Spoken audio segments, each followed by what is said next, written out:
Hey guys, OGalbina here, and today I have a pretty cool video for you guys. I kind of alluded to in my last video, but Scarlet and Violet has been out for almost a couple months now, or no, it's been like about a full month.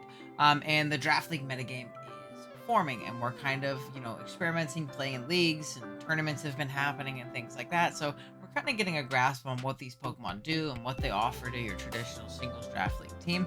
And I want to go through and get the community's general opinion consensus on what the top 10 Pokemon in Paldea Dex Draft are right now. Now, I know opinions will change, obviously. We're very early in the metagame, so not only will opinions change as we use Pokemon more and we find out new techs and things like that, but it'll also change as Pokemon get added into the metagame via home, via DLCs and things like that. So what I want to do is, right now I'm going to do a video on what people think it is a month after. I would also like to, before home comes out, get the general opinion of everybody on what their top 10 Pokemon are then, and kind of compare and contrast the two. I think that'll be pretty interesting to see how opinions are going to form and get a little bit bigger and things like that. So as you can see, I have a ton of options here on each one of them. There's even another option. I've got some funny stuff in here.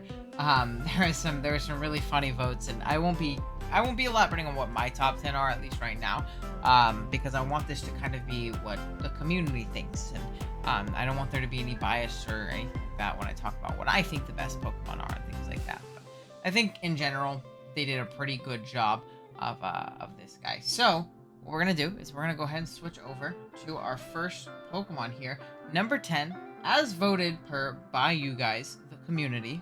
54 votes, which is pretty nice. I feel like it's a decent sample size. What we're going to do is Great Tusk. And also, I would like to mention, for those of you that are familiar with single battles maybe, but aren't familiar with Draft League, keep in mind this is a very different metagame than your typical OU metagame. Now, it is still single battles, and the game is still played very, very similarly, but things that are broken in Smogon might not be broken in Draft, and things that are broken in Draft might not be broken in Smogon. So I would like that to kind of be put out there, because there's some Pokemon that some Smogheads are probably lose their mind over, depending on where they're at in the screen. But remember, in a Draft League, which is a counter team format where you have a team of a set amount of Pokemon and your opponent has a set amount of Pokemon, a really big aspect of it is the building process, obviously, and certain Pokemon are really, dampered by your opponent being able to see that it can come and things like that, especially more straightforward Pokemon and things like that. So I'd like that to be known as we jump in here. But this one's not too crazy. Great Tusk at 10 is pretty incredible. I actually had the pleasure of drafting this thing in round 2 in a league recently at Wheel, and that was really, really nice for me, because this Pokemon is really good, man. I think it's definitely fair here at 10. We have Ground Fighting, which is the first time we've gotten a stab like that, and you can either go like really offensive, like Headlong Rush, which is new ground type close combat, and close combat. You get Knock Off, you get Rapid Spin, things like that. Or you can go more defensive. You have things like Body Press. You have things like Stealth Rock. You have, again, you can go just regular Earthquake, so we're not dropping our defenses. Items-wise, we can go Bandit. We can go... There we go. Boost or Energy, something like that. We can go Heavy Duty Boots. Assault Vest is a great option on this guy, as the Spidef is pretty darn lacking, obviously. But that HP, attack, defense, and even that speed is incredible.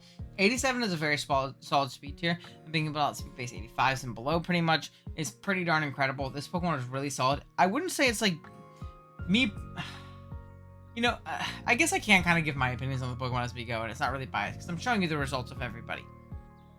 I think that Great Tusk is a great accessory Pokemon. I think it's a great second best Pokemon in your team. It is like the epitome of a wheel pick to me personally. I don't know if I would build a team around Great Tusk. But I do think that it is probably the best round 2 pick there is right now, I guess, opposed to outside of things that should have gone round 1 lasting around 2, I guess. But I could also see why someone would want to build a team around it. Next up, we have we go all the way from Gen 9 down to Gen 1. And I'm sure when I say Gen 1, I'm sure you know what Pokemon I'm talking about.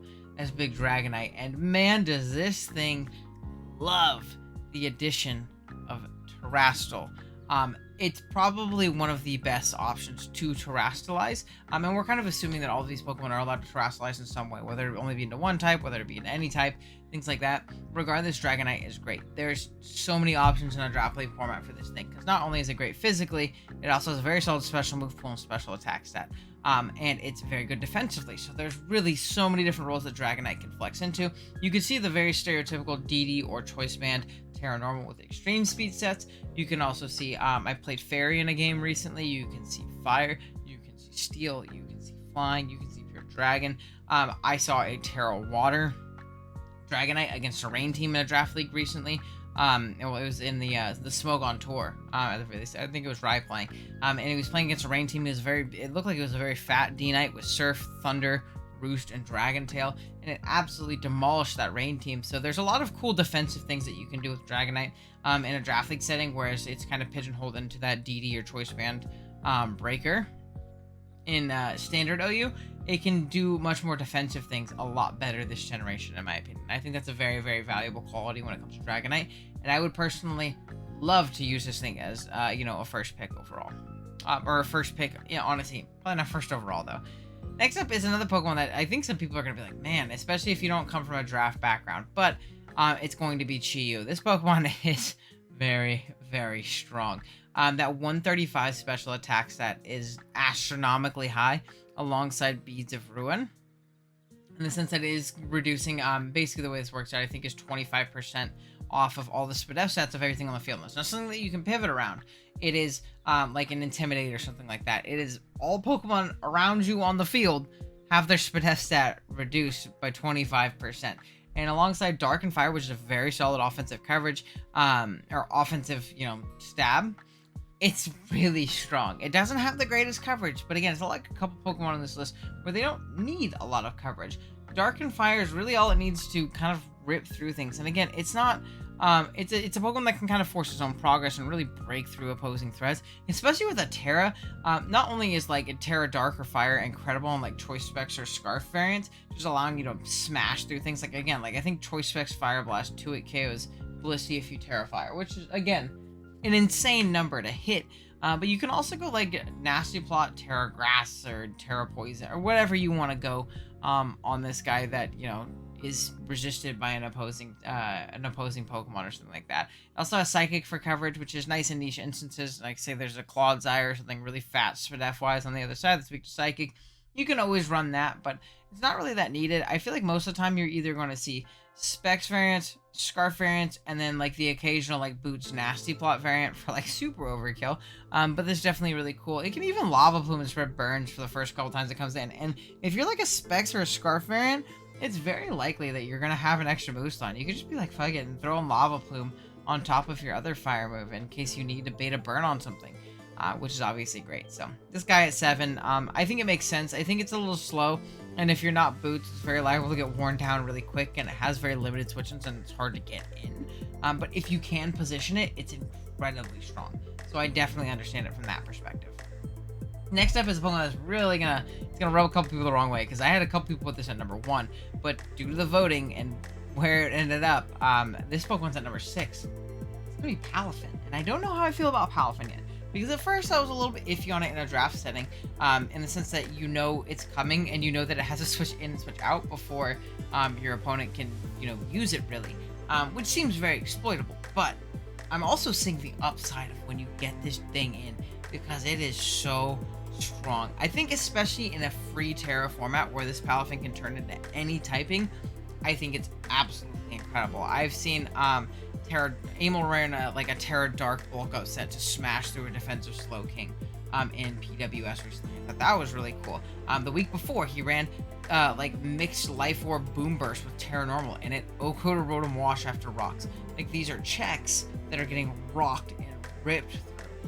Because this thing is so strong. And again, I think that's a really slept on aspect of it, especially in a draft league metagame. When this thing was allowed in OU, it would run either Choice Band, Choice Scarf, or more so towards the end, that bulk up set, like bulk up Taunt and things like that, which it does all of those things to great effect in a draft league. And it's even better, honestly, in some instances, in the sense that it can really pick its coverage and things like that. Instead of going Jet Punch, Drain Punch, it could run Ice Punch depending on the matchup, whatever it might be.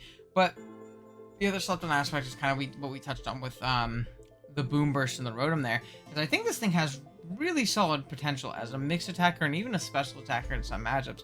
106 is nothing to scoff at, and if everything that's switching into you is running Fizz Def EVs, and you Terra Water and you Hydro Pump them or something like that, or you Terra Normal and Boom Burst, or even Terra Ice and Ice Beam or Grass Knot's great coverage as well.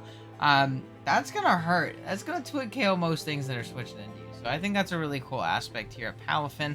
It also gets Flip Turn as well. It's one of 2 Pokemon that gets it. And getting momentum on a strong base 160 attack stat is really good. So I think that's definitely it's pretty crazy to see it this low, honestly. But I definitely don't think it's like a top 3 mon in the format, but 6 is pretty interesting. Next up, we have my personal favorite Pokemon from the generation, at least design-wise. In my heart, I love this guy. It's gonna be Roaring Moon. Really, really cool Pokemon. The past Paradox version of Salamence. Our first Paradox Pokemon on the list. Don't worry, there are more.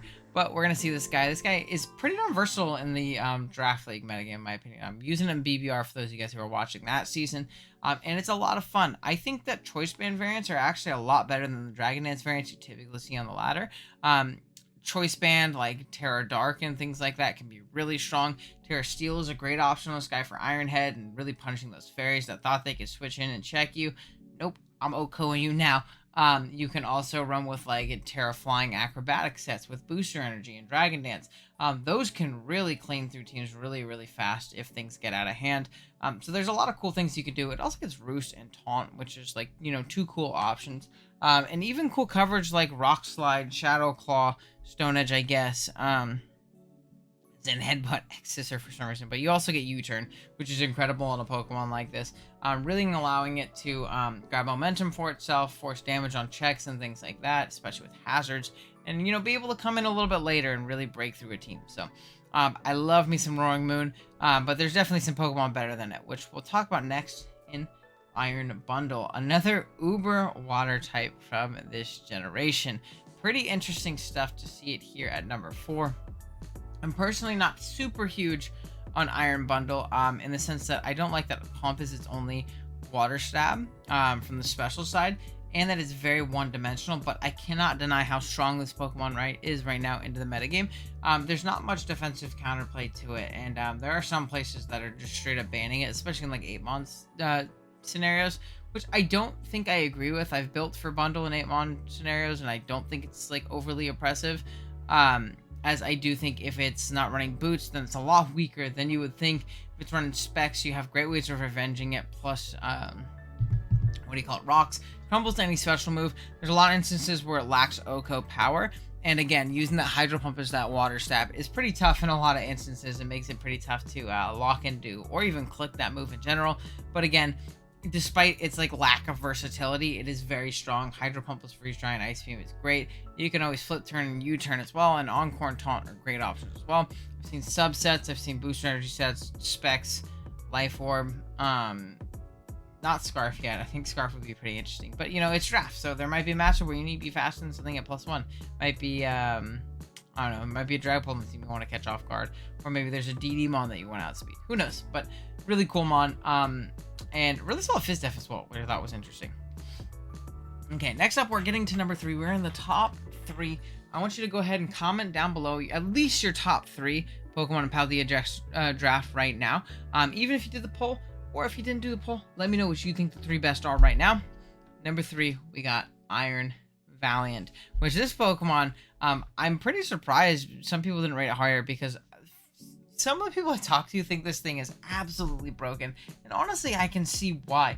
130 attack and 120 special attack with 116 speed is just mwah, bellissimo, amazing, ridiculously strong, with an incredible stab combination in fairy fighting, and basically every move in the game. Now, defensively, it doesn't have much going for it, but the fact this thing can go physical, special, mixed, Calm Mind, Swords Dance, Scarf, Specs, Banded, like Booster Energy is incredible on it. It's probably the best Booster Energy mod in the game.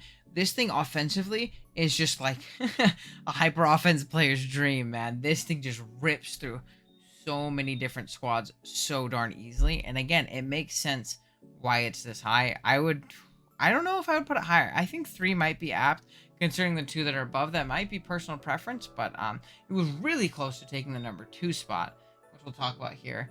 And that is going to be Pig Chien. Oh no, this is 3. Valiant was 4. Oh, okay, I see why though. We'll talk about it though. Chien Pao is going to be next. Sword of Ruin, working a lot like our good friend Chi Yu back here with Beads of Ruin. just for the defense stat. And really what sets it and makes it better, in my opinion, obviously, is going to be that 135 in speed stat opposed to its attacking stat. Still has 120 attack, which is incredible, right? Especially with Dark and Ice stab plus fighting coverage. It also gets Ice Shard and Sucker Punch for priority. It can Swords Dance, can be banned, boots, all this stuff. This is Weavile on crack. Like, it is so strong. I'm using it in the Smogon tour right now personally, and I have not had as much fun with a team or like with an 8-mon team ever. And I think it's largely due to Qian Pao, especially with Terra. You run a Choice Band, you 2 would KO everything. Choice Band Terra Dark Crunch or Choice Band Terra Ice, like Ice Spinner or Crash, might just 2-hit KO every Pokemon in the game, depending on which one you're, obviously clicking, and just be an absolute menace. And then, like, if you can Terra into other types, I've used, like, Terra Ground in that tournament a few times, so it's been really fun. I might put it over Iron Valiant personally, just because of that ridiculous speed tier and the double priority, plus the broken ability. But I could understand why people would kind of swap them in between the two. Now, second, which is almost like a little bit like a first, is going to be a Pokemon that has been around for a little bit now, and there are 3 constants in life. It's going to be death, taxes, and Dragapult being broken in Draft League. It's better this gen. It's better. It's allowed everywhere right now. Besides 8-mon, I think it's banned 8-mon right now. Just because there's been some pretty heavy power creep, especially at the top end. People want to use things. It might end up getting banned in a lot of places, though, honestly, in my opinion. Dragapult with Terra is insane. The fact that you can go Terra Ghost and, still run, like, Choice Specs variants that you're running before, Boots variants, Willow variants, things like that, is great. Shedding that Dragon typing can be really beneficial in a lot of instances, obviously, against, like, Fairies or, opposing dragons, Ice Shards that are coming your way, things like that. It can be incredible and really nice to, live the hit that you need to do. But not only does it make, the traditional sets that you're running a lot right now, or in Generation 8 that you're running, whether it be like Willow Hex, Boots, or, Specs, or whatever it might be, now you can viably run physical Dragapult in Draft League now, at least much more viably. Choice Band is terrifying. It is so hard to switch into a Choice Band Terra Dragapult. It's insane. I'm also using this guy in a league. It's the league I have Great Tusk in. I got Great Tusk plus Terra Ghost Dragapult, and it has been so much fun. I honestly think that this is the best Pokemon in the format right now. The Pokemon after it, you'll see why I think this is, I guess, better than it. We'll talk about it. 3 great abilities, incredible move pool, it's fast. I've been talking about Dragapult being the best Pokemon in Draft League for 3 years, and it looks like for at least 3 more, we're going to be talking about Dragapult being the best Pokemon in Draft League probably again soon, at least in my opinion. So, it's great. And DD's more viable. Just Terra Blast is phenomenal on this thing, for physical variants. And then, if you could turn to other typings too, it can always be beneficial. Who knows? You might want to turn to an Electric type or a Fire type or something like that, or Water type, Steel type just for the resistance, all that fun stuff. Okay, lastly, what was voted unanimously, almost, it was like a 70% of people voted for this Pokemon to be number 1. It's going to be a Pokemon that honestly probably shouldn't be here because it should be banned everywhere, but it's early gen, so everybody's trying new things. It's gonna be Fluttermane. You want to talk about a broken ghost type, man. I mean, we were just hyping up Dragapult seeing the earth, and I think Dragapult's the best Pokemon in the format because this guy just shouldn't be allowed. Granted, I've running leagues that have allowed Fluttermane, but it's more so to kind of get a gauge for Pokemon and see, how they function in this metagame, and, I much more so lean on the side of trying out new things and at least, like, giving them their shot, opposed to insta-banning and, leaning on the side of caution a little bit too much, but, maybe I was a little too liberal with this guy, because man, oh man, is it broken. Now, it's not as fast as Pult, but it is immensely stronger when it comes to its special attack, with 135. Chunky Spadef as well, 135, and then 135 speed. And while it's not as fast as Dragapult, it is still faster than basically everything not named Bundle or Pult, or I guess Electrode, if you want to count that, but please don't count that. Ghost Fairy is an unresisted stab combination. It is just insanely hard to switch into. Moonblast plus Shadow Ball, and then you also have Mystical Fire for coverage on top of that, which is basically, again, just absolutely perfect coverage. You can go with Calm Mind variants. I think Calm Mind booster energy variants are great, especially if you're speed boosting. You can run Memento, Perish Song, Power Gem's a great option. You can taunt, Thunder Wave. It gets Thunderbolt. It also gets Wish, which isn't super useful on a Pokemon like this. Energy Ball, Dark Pulse. It's like, it's a very simple Pokemon. It is here to click button, whether it be Specs, Scarf, Booster, whatever, my Life Orb. Like, it is here to click button, and that is it. But it is so unbelievably strong, and I can't talk about it as much as Pult, even though it's way better than Pult, just because Pult does so many things, and that's why it's so good. Fluttermane is the exact opposite. It knows what it's good at, and it just absolutely thrives and demolishes because of it. Now, this is almost feels like a top 9 too, because again, I really feel like this Pokemon should be banned, but I put it there just in case people are like, wait a minute, where's Fluttermane, the best Pokemon in the game that's not an Uber, or not a box legend, which is, again, definitely fair. So, at least right now we have it. Maybe on the next poll I won't include it. Let me know what you guys think. Let me know if this is similar to your top 10. Again, we'll go through it one more time. We have Great Tusk at number 10, Dragonite at number 9, Chi-Yu at number 8, Palafin at 7, Roaring Moon at 6, Iron Bundle at 5, Iron Valiant at 4, Pao at 3, Dragapult at 2, and Fluttermane at 1. It's cool to see that these are mostly Gen 9 Pokemon too that are making the top 10 outside of Dragapult and Dragonite, I think. Yeah, which is definitely really cool. So let me know what you guys think in the comments. Let me know your top 10, your top 3, whatever it may be. Let me know if you guys are excited for part 2. Sub if you're new. I'd really appreciate it. We're on our way to 2K, and we can't get there without your support and your help. So from me to you, I would really appreciate it if you help me out along that journey. And yeah, with that being said, I'll see you guys in the next video. Later.